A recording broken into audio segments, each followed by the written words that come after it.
Hi, Chris McClune here with Fire Apparatus and Emergency Equipment. Welcome to page 6 of the June issue. I guess this month, my editorial, I kind of took a little bit more of an experiential approach, I guess. Talked about something I just gone through. It wasn't really apparatus related, fire apparatus related.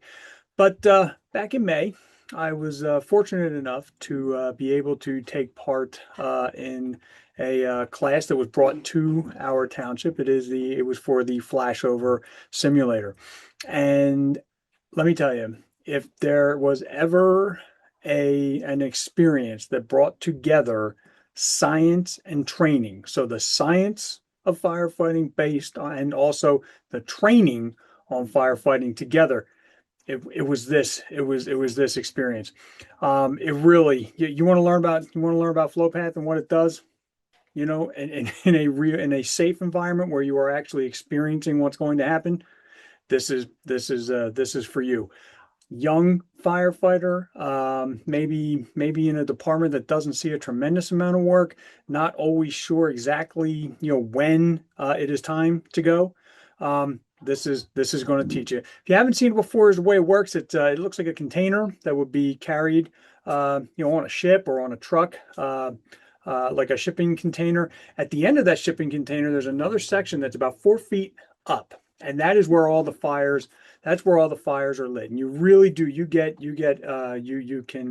hear what it sounds like as a flashover is beginning, getting ready to start.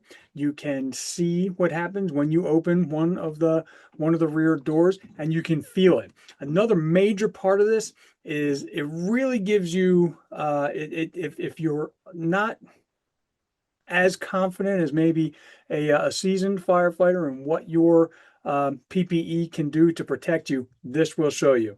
This will absolutely give you that comfort level. Now, don't want to be lulled into a false sense of confidence, obviously. So it will give you an idea of what you can sustain in an environment like that. But it also is going to teach you a bit about how to get out of that environment. So these flashover simulators, science and training coming together. Again, this has been Chris McClune with Fire Apparatus and Emergency Equipment. Hope you enjoyed the rest of the issue. Have a good one and stay safe.